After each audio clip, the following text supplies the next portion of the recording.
Hello and welcome to today's online dialogue hosted by Rails to Trails Conservancy's TrailNation Collaborative. I'm Mary Ellen Kuntz. I lead the collaborative here at Rails to Trails Conservancy, and I'm your co-host today alongside my esteemed colleague, Kevin Mills, our VP of Policy.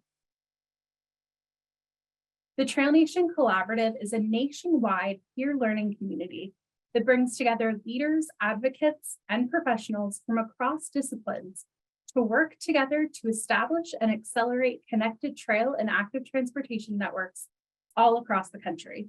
To date, we have more than 6,000 people signed up for the collaborative. The collaborative provides proven tools, methods, and resources, including the TrailNation playbook. Combined with RTC's expertise from our TrailNation projects and beyond, and that of you, our network of partners across the country, we come together to find solutions to challenges and barriers, working to accelerate the development of connected trail systems in all of our communities. This opportunity is free and open to all. We welcome professionals and advocates in trail and active transportation communities and adjacent fields. We need your help to spread the word about the collaborative with your colleagues and encourage them to sign up and join us. Please feel free to share our social posts about the collaborative and forward upcoming newsletters to colleagues who may be interested. This is just our second TrailNation Collaborative online event. We're excited to be offering this interactive event and appreciate your patience as we experiment with this new format. As we try different formats, we would very much value your feedback so that we may continuously improve. Our topic for today is accessing federal funding. Innovations in transportation alternatives. Today, we'll cover updates and innovations to the Transportation Alternatives Program following the passage of the Bipartisan Infrastructure Law. This is intended to be a deeper look at transportation alternatives and the role both advocates and implementers can play in seeing the program used to its fullest extent. If you're just getting started with transportation alternatives, we're dropping some resources in the chat, including a recording of the TA 101 session we hosted a few weeks ago to provide a better introduction. Before we get started, let's review the structure of today's session. This is a little bit different than our traditional webinars. If you decide that this topic or format isn't for you today, please know there will be plenty of opportunities to engage further with the collaborative in the coming weeks and months. Kevin Mills, our VP of Policy, will spend some time discussing recent policy reforms to the Transportation Alternatives Program and how we, as both advocates and potential applicants, can make the most of new opportunities through those reforms. After that, everyone on the call will have time to interact, discuss challenges, and work towards solutions. We'll spend about 15 minutes in breakout groups before returning to the Q&A and a large group discussion. So we encourage you to participate and interact with your colleagues during this highly interactive event. We also have a couple of TA grant administrators registered today who have offered to share their insights. As with all of our TrailNation Collaborative activities, we want to provide plenty of time for you all to interact with each other. That means the chat will remain open and we encourage folks to keep their cameras on so we can all see each other. Please stay muted until we move into breakouts. Before I turn it over to Kevin, let's take a moment to see who's joining us today and better understand how familiar you are with the Transportation Alternatives Program. You should see a quick poll appear on your screen now. The first question is, in what capacity do you primarily engage with trails and active transportation?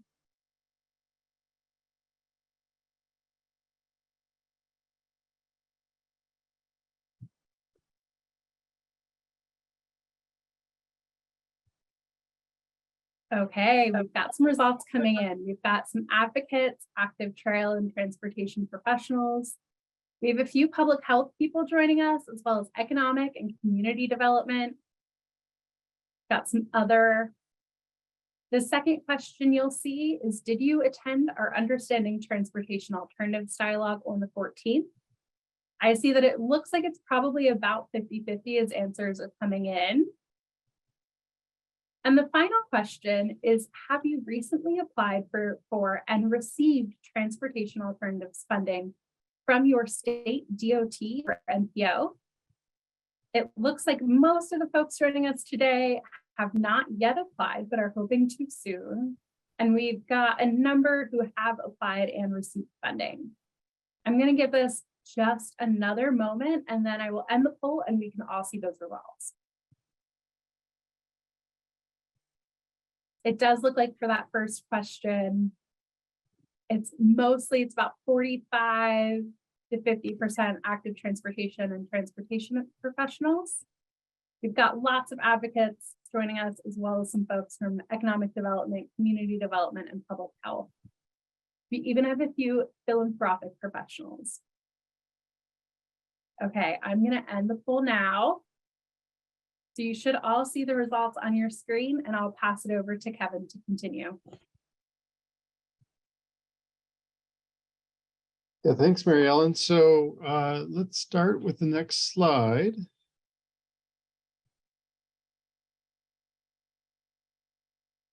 Great. So we're talking about the Infrastructure Investment and Jobs Act, which is a different name, same legislation. It's also called the Bipartisan Infrastructure Law. This made a lot of news when it passed a year and a quarter ago. And within that broader infrastructure law was a multi-year, about 5-year transportation reauthorization. It included $284 billion in new spending above what had been the baseline spending level at that point. So that's a lot of new money, and every kind of transportation is up under this bill, including active transportation. The overall themes in that bill were safety, climate, and equity across and within programs. And then if you look at just the different provisions relating to active transportation, those themes really carry through. And so just to get a little more specific, under safety, there's a lot of emphasis in both policy and programs in terms of vulnerable road user safety. That's, basically the speak on the hill for mostly pedestrians and bicyclists. There's some others that could be categorized that way.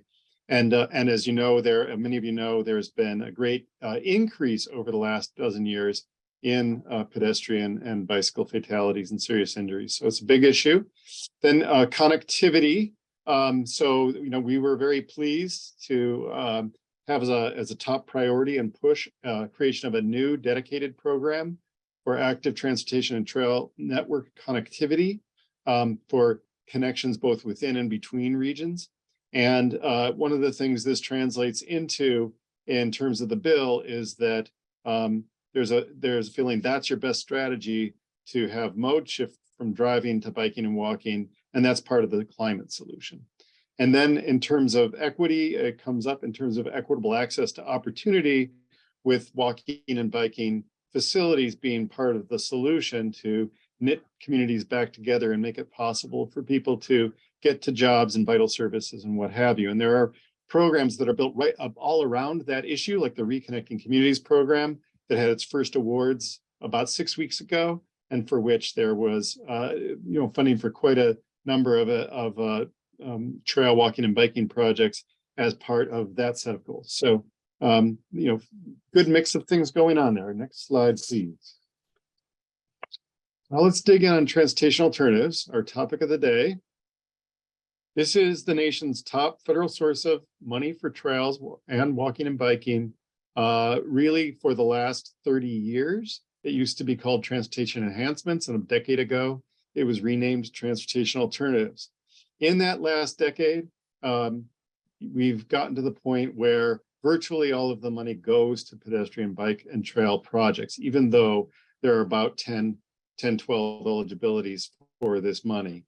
These are competitive grants that are awarded by the states and urbanized regions. And in the bill that passed a little over a year ago, the average over the next 5 years is an increase from the baseline funding level of a 70% increase. And one thing we've been doing here at Rails Trails is, for that entire 30-year history of the program, we've been reaching out to state DOTs every year, asking them for information about how they're running their program, get some statistics and information on the projects funded. And we've built up that database for all those years. Every year we publish a spending report to show trends in the programs, best practices, and what have you. Let's get the next slide. And this becomes a really valuable tool when we think about having the effective implementation of the program and making sure that there's accountability to its goals and purposes. So I have 3 questions for us to tackle today in terms of how states and regions are approaching this implementation.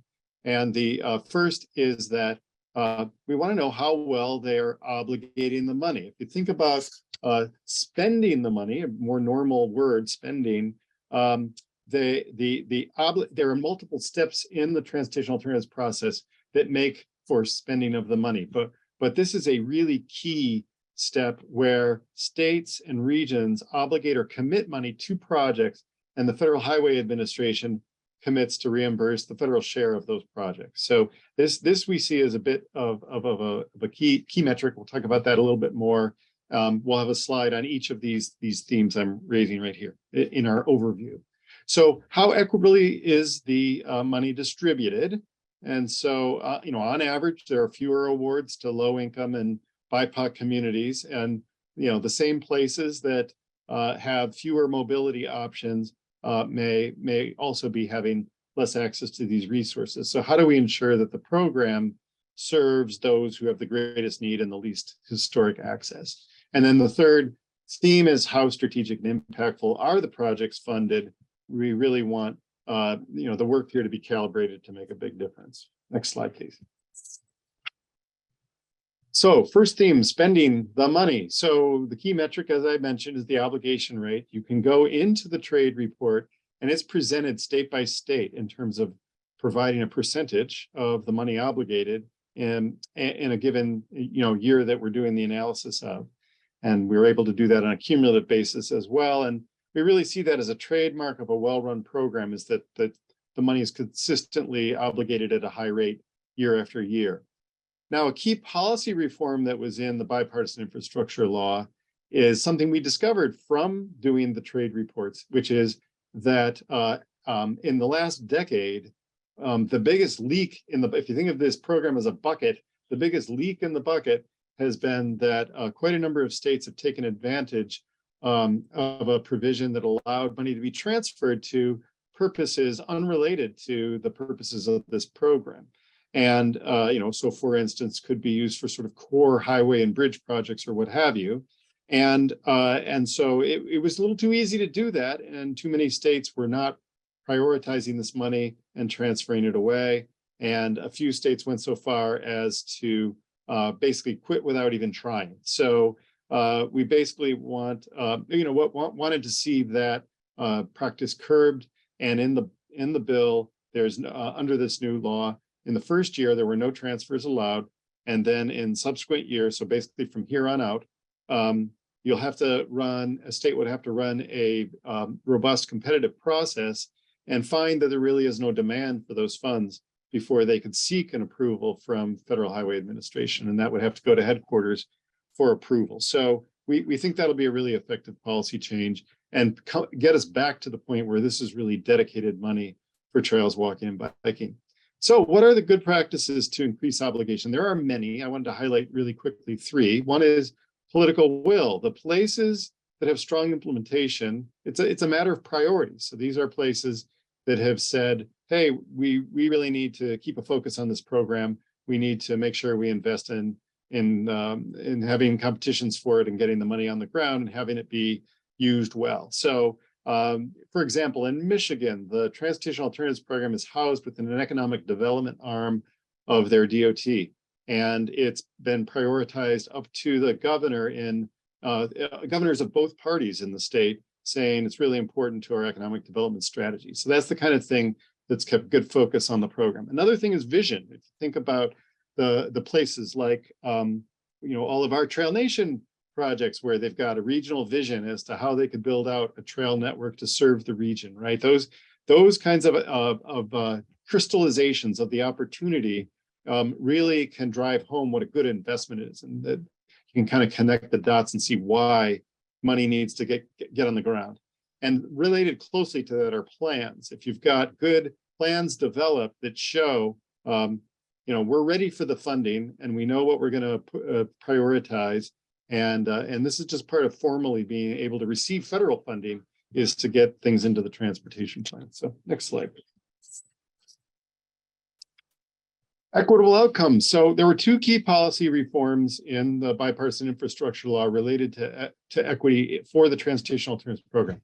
One is match flexibility. So for a typical surface transportation project using federal money, 80% of the money can come from the federal government, but 20% needs to be a state or local match. The change in policy in this program was that they said, well, that doesn't need to be met project by project. You could require a larger match, let's say, for well-off communities, and a low or no match for disadvantaged communities, for instance. And so we're definitely, there are other solutions to the match challenge, and this is something we've heard a lot of interest in and may, have future sessions about. But this is the issue as it relates to the reforms in the bill. And then the other one is that up to 5% of the money was authorized to be dedicated to administration or technical assistance of the program. And so this is an opportunity for states to address the inequitable access challenges by investing in the local capacity to apply, to engage people in the community, to work projects through the pipeline, and so on.